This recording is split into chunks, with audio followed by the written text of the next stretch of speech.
everyone. John Duke here. So far, my journey has been some ups and downs. Ups meaning that I've lost so far, I think 8+ pounds, which is good, but it's probably mostly body weight and bloatness that I probably gained from the holidays, all the dinners and whatnot. New Year's was really difficult because I was surrounded by a lot of people who just like to have a good time and want to drink and take shots. I had a couple beers. I had the Michelob's Ultra beer, about 90 calories per beer. Still not great, but it wasn't bad compared to most New Year's where I drink a lot.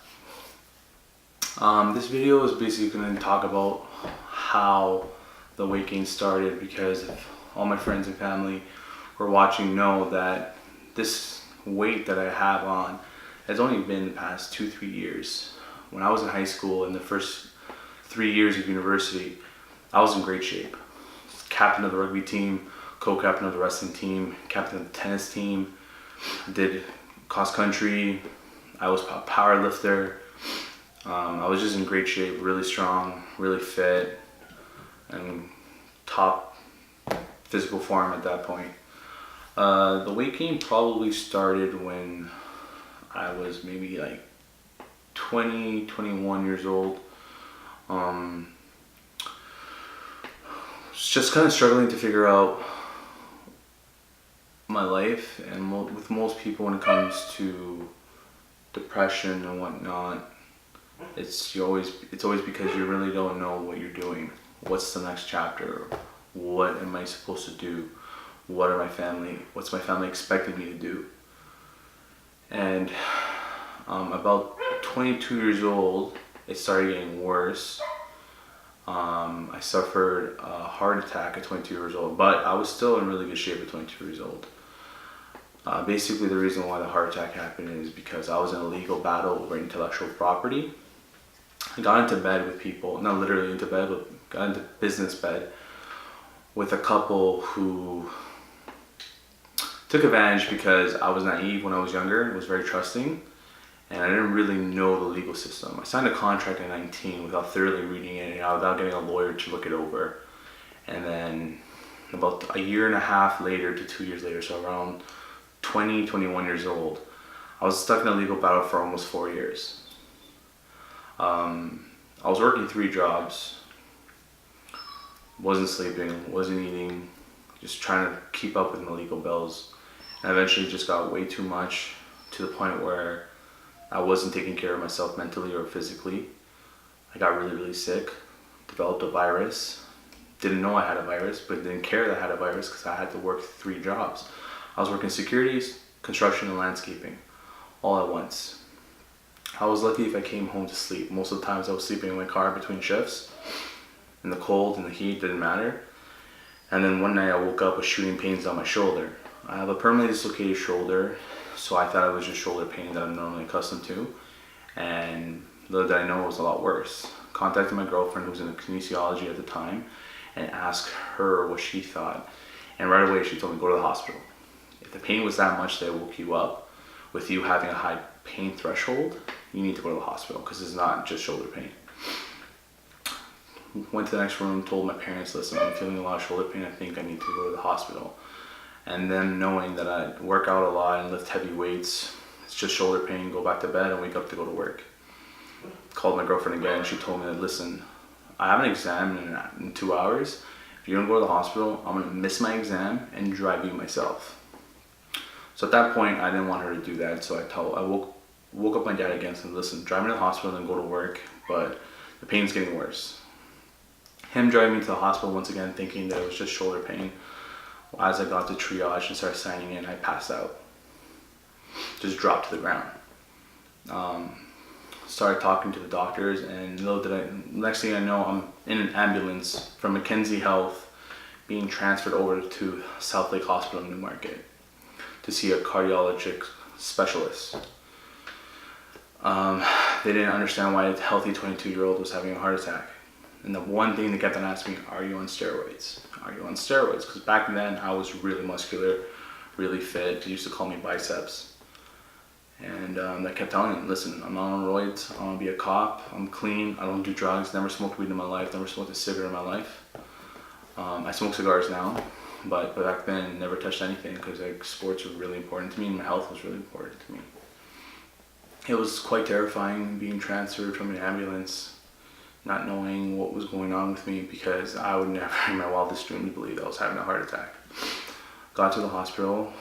I remember being on the bed and a mask going over me and them injecting dye into my veins looking for clots, and they found one in my heart and then another one in my leg.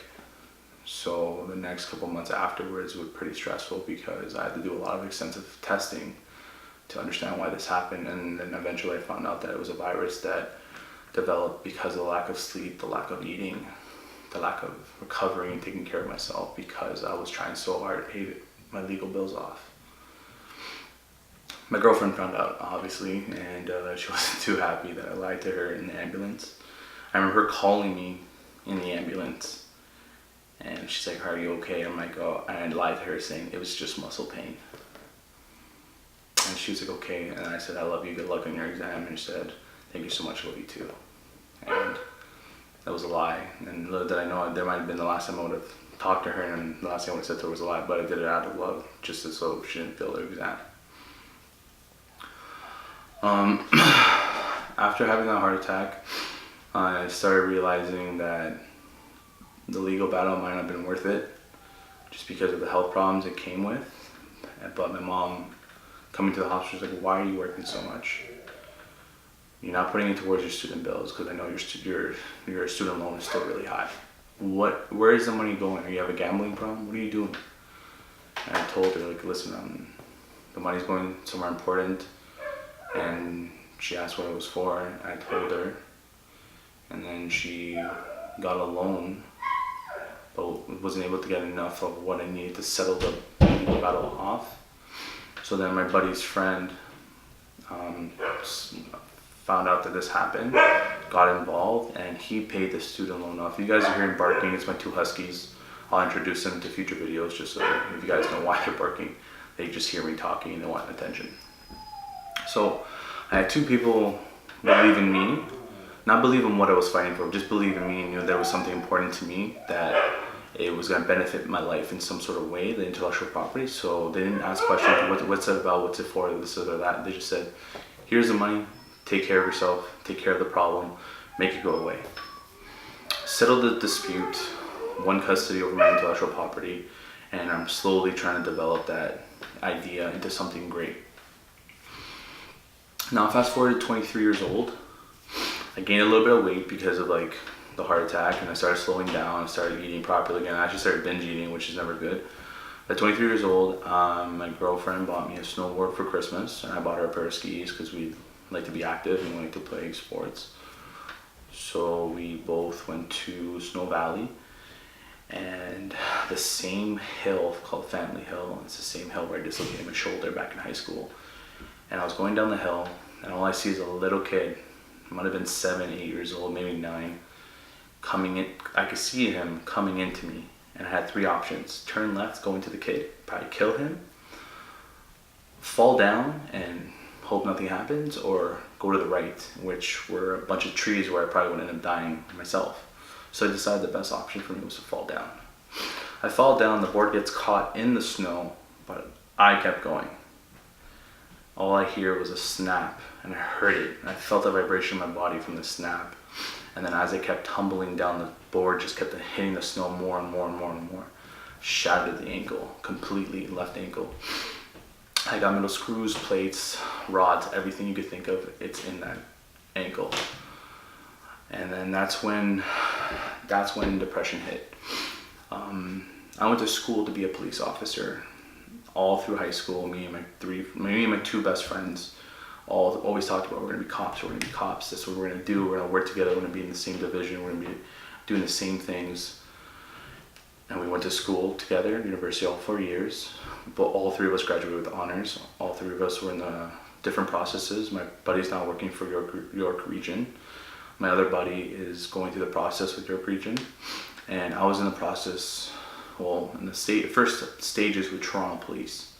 until that snowboarding accident happened. I spent 6 months in bed rest. And I knew for a fact that having a heart attack on my health record, not having a shattered ankle, not being able to do the things I used to be able to do. I can't run that well without feeling pain in my ankle. I can't take off, I can't explode and off a takeoff. I can't play rugby anymore, and that's the thing that depressed me over everything else, is the fact that the doctor said, you can never play rugby again, because if I get one bad hit to the ankle and that rod comes out of place, I can do some serious nerve damage and lose the feeling in my foot. I currently don't have feeling in that area now where the scar is, and if anybody want to see it, let me know and I'll show it to you. It's pretty gross. But 6 months in bed, not having anything to do, knowing that fact that you'll probably won't be able to pursue your lifelong dream of being a police officer, because getting hurt while you're on the job is different. If you have a lot of health problems beforehand, you're a liability. At least that's what a lot of people told me, and I was too angry and depressed to really look into it myself, so that could have been my fault. And I remember those 6 months laying in bed, angry at myself, angry at the world, and the way I deal with anger or depression or frustration and stress is by eating. I love food. Food comforts me. And in those 6 months, I gained 50 pounds. And I'm sure some of you are asking, how did you gain weight if you were in bed rest? How were you getting food? I would ask my siblings, I would ask my friends every time they came over to check up on me to bring me something like Wendy's or McDonald's, Harvey's, Burger's Priest, anything, just to give me some sort of satisfaction to where I was at that moment. And them, they didn't know what they were doing. They didn't know that they were feeding my addiction. They didn't know that it was hurting me by feeding me that way. They were just trying to be good friends and good siblings, like they knew that I was down, they knew I was stuck, and I asked for something and they're not gonna say no. So 6 months go by, I start physiotherapy. I look at myself in the mirror and I'm just disgusted what I see, because I used to see myself and I used to be, decently happy with how I looked. And then I just saw myself and I was just so upset. Instead of doing something to change it, I kind of just let it go on. And slowly, little by little, I just started gaining more weight and more weight. The weight just started packing on. I kept on saying, yeah, I'm going to do something on Monday. I'm going to start on Monday. Monday roll around, oh, I'm exhausted and tired. I'll start next Monday. You don't need to have a reason to start. Just get up and do it. I'm really grateful for this YouTube channel page. Regardless if I get a lot of followers, regardless if I get a lot of subscriptions, that's not the point of this. The point of this is for me to have some credibility and show that I'm doing the work. I know some of you think you posted one video last week and you posted another video of you talking. Where's the work? If you guys follow me on my Instagram page, JON.S.journey,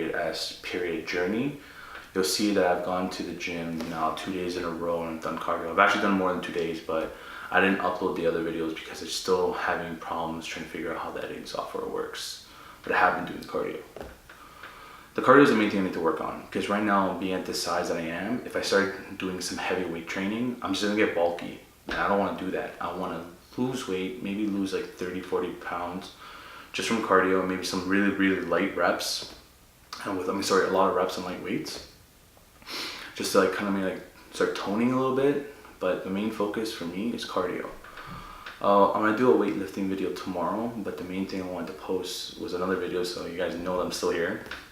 I'm doing the work. Follow my Instagram page and see that I've gone to Fit for Less 2 days in a row, and tomorrow will be the 3rd day in a row.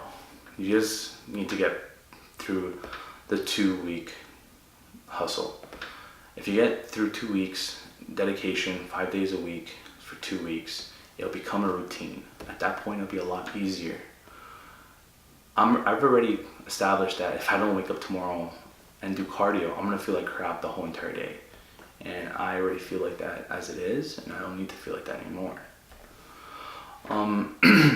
Going back to the accident, just talking about the weight gain. I've been at 22, I'm 26, and I'm sure you guys are all saying, what have you been doing for these 4 years?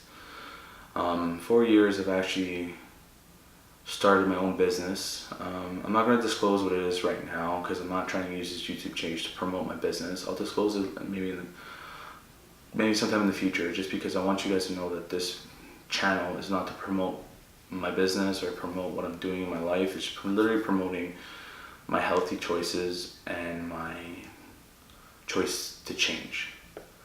I'm choosing to change, to lose weight, to become healthier, to hopefully be around longer because I'm choosing to live a healthier lifestyle.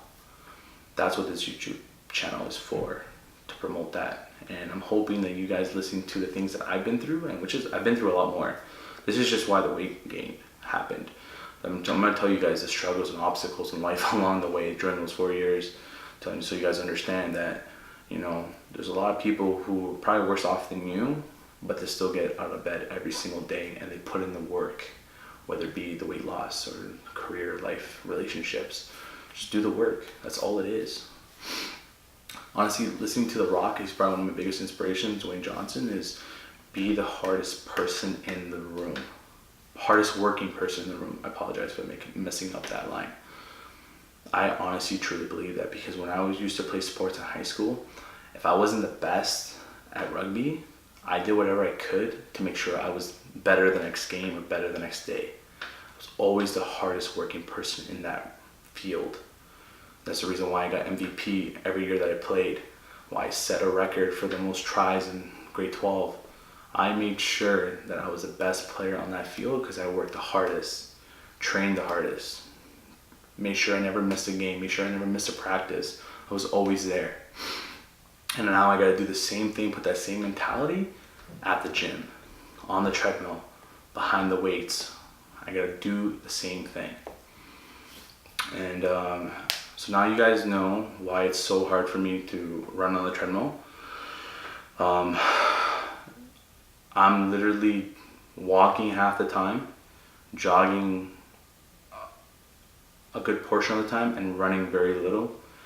It still pains me to run, but I made that an excuse. That was an excuse every single time. It hurts to run, I'm not gonna run. It hurts to run, I'm not gonna get up today. It's all bullshit. I ran today, and honestly, it didn't hurt till I hit minute 40, and I still did another 5 minutes afterwards. Push past the pain. That is the point of life, is to push past the pain, because everyone experiences pain in their own ways, whether it be physical pain, mental pain, emotional pain. It doesn't matter. Push past it. I waited 4 years to realize that my ankle pain was all in my head. And I really hope that it sticks this time, and I hope you guys help me to make sure it sticks this time. Because realistically, I make excuses for myself. And I have no one to blame but myself. But that ended already. No more bullshit, no more excuses.